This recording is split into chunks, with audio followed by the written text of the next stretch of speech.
आता सर्वसामान्यांची चिंता वाढवणारी बातमी आहे। वातावरण बदलाचा भाजीपाल्यावर परिणाम होऊ लागलाय। आवक घटल्यामुळे आठवड्याभरामध्ये भाज्यांचे दर वाढलेत, तर येत्या काही दिवसात दर आणखीन वाढण्याची शक्यता आहे। घाऊक बाजारामध्ये 10 ते 20 रुपयांनी, तर किरकोळ बाजारामध्ये काही भाज्या या दुपटीने महाग झालेल्या आहेत। भेंडी, गवार, सिमला मिरची, तोंडली किरकोळ बाजारामध्ये यानं तर 100ही गाठलेली आहे। दुसरीकडे भाजीपाला, पालेभाज्या सुद्धा कडाडलेल्या आहेत। मेथीची जुडी 35 ते 40 रुपयांपर्यंत गेलेली आहे। कोथिंबीरीच्या जुडीनं 100ही गाठली आहे।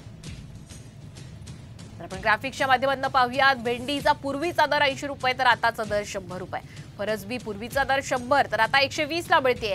गवार पूर्वी 80 रुपयांना मिळायची, आता मात्र 100 रुपयांना मिळते। तर सिमला मिरची 80 रुपयांना आधी मिळायची, आता 100 रुपये यासाठी खर्च करावे लागतात। यानंतर आपण पुढचे दर पाहूयात। वांगी आधी 40 रुपयांना मिळायची, आता मात्र 60 रुपये खर्च करावे लागतील। तर पडवळसाठी आधी 60 रुपये खर्च करायला लागायचे, आता मात्र 80 रुपये लागतात। तोंडली आधी 80 रुपयांना मिळायची, आता मात्र 100 रुपये मोजावे लागतील। तर टोमॅटो सुद्धा 50 रुपयांना आधी मिळायचे, आता 80 रुपये खर्च करायची तयारी ठेवावी लागते।